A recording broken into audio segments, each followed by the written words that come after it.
Good at side quests, but bad at the main quest. Okay? Hello all. Basically, as the title says, I'm good at completing the necessary daily mundane chores, and actually don't mind doing them. Things like the dishes, cleaning, outdoor work, taking care of small errands here and there. And I'm quite bad at moving forward with the main quests of life. Financial independence, relationships, a plan for the future, and I'm 25 and living with my parents while unemployed and feel quite a bit of shame about it. I have a university degree in classical civilizations, which I love but haven't found a job using the skills I've learned. I went to school because I was passionate about the field, but never once took into consideration what was going to happen after I graduated. I have many interests, and I spend my days engaging in these hobbies, but it has occurred to me lately that I need to get going and on a life path or something. To my detriment now, I tend to be very good at idling, spending a good chunk of my day doing leisurely activities like walking through the woods near my house or reading at the park under the sun. Not that these things are bad, but I probably spend too much time doing them, as opposed to doing things that are more obviously productive as far as having a goal to move towards. I apply for jobs almost every day, but these are mostly dead-end jobs that have nothing to do with the things that I'm interested in, and I think it's time to stop. I stop doing that. I guess my issue is that I'm not good at breaking down the main quest into smaller chunks because it feels like it's never enough. Maybe someone here could relate. Someone's like, yeah, I want to be friends with this guy. Absolutely. Okay. So this is a fantastic post, and my answer is going to be kind of weird, okay? So the first thing is that I think you've discovered your main quest. It's just your main quest happens to be other people's side quests, okay? So this is what I'm hearing from this person's life. First of all, there isn't a whole lot wrong. It just doesn't fit what people perceive to be like what life is supposed to be. Do y'all get that? It's not like this person is like suffering. It's just like they're interested in stuff. They like have a healthy work-life balance because they have no work. And they're actually really good at executing on small tasks, and it doesn't bother them to do that. And they tend to be like philosophical in thinking, right? So I love this line in particular. It's, where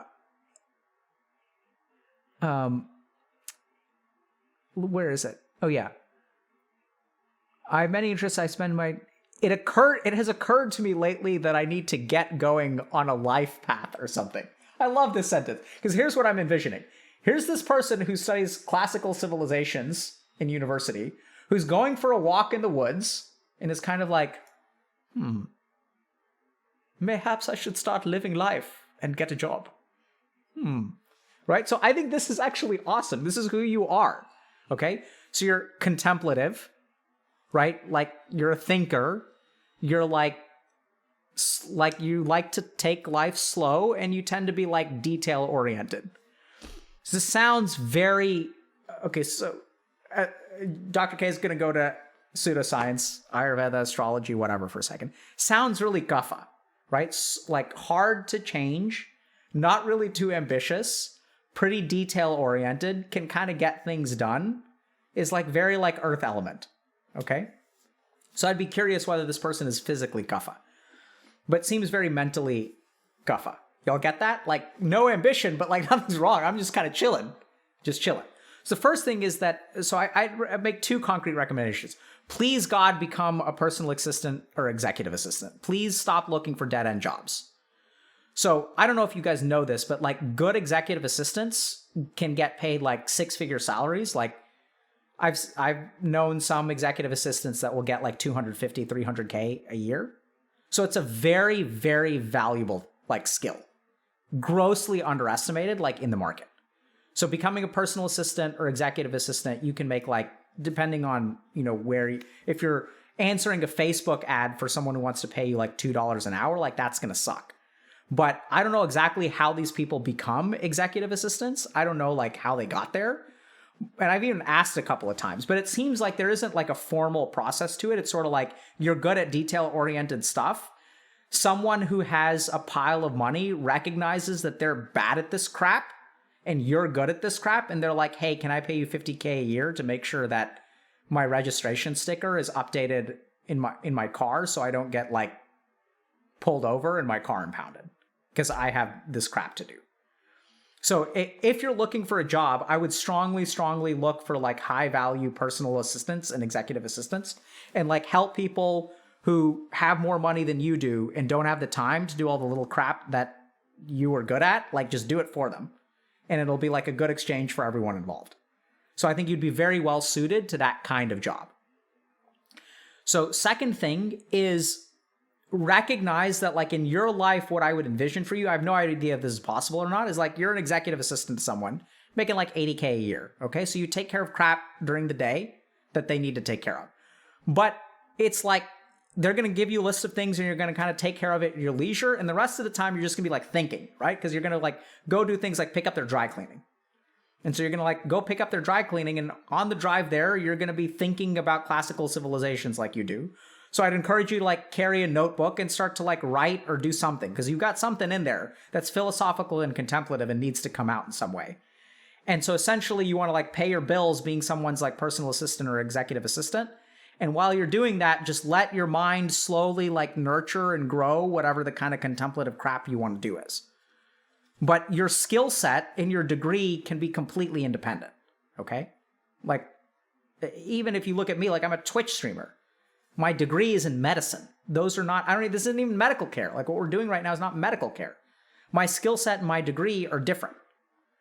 And so a lot of what I see in our community is people are so hung up on the traditional road of life that they don't realize that like your side quest is your main quest. If you're just good at doing random tasks for like, and it's easy for you, and it's so hard for our Vata-esque ADHD, no one can get their crap done on time, and you can do it for them. Like some people will pay you piles of money to do it. So that's what I think you should do for a job. I don't usually give advice, but I'd say for this person, it's the first thing that popped into my head. And then over time, like continue to cultivate whatever it is that you actually find interesting. And I'd say take that interest and start creating with it. And what I mean by creating is like literally produce something. So like start journaling, write things down, type up stuff in a Word document, just capture your thoughts and put them out into the world in some way. They don't have to be read by anyone. I don't mean like you can start a blog if you want to. But take all the things that you're interested in. This is probably the biggest problem with our community is that they don't recognize that we are all actually pretty smart. And that our thoughts have value. But in order for our thoughts to have value, we have to translate them into some medium that can be helpful to another human being. It's that translation into a separate medium that our community really falls apart at, right? You may have a great taste in music, but at some point you've got to like make it. At some point, like you may know a lot about Dota, but at some point, like it doesn't have to. You don't have to write a blog. Like just start a YouTube channel and just start creating. We've had so many creators that we've interviewed, and we asked them like, "How did you start?" And they just like, "I just started, and it was small and insignificant for a while, right?" And then like 10 years later, they have like 8 million followers. So anyway, for this person, you know, my heart goes out to you, but I think that like, don't adopt a main quest just because other people are adopting it. The whole point of the main quest is that it's like spawn specific, right? Your main quest is different from other people's main quests. And I think you've got particular skills that are highly valued. You just have to figure out how to market them, which is, it's a big ask. You can't just show up somewhere and be like, pay me $60K to be your bitch for a year, you know?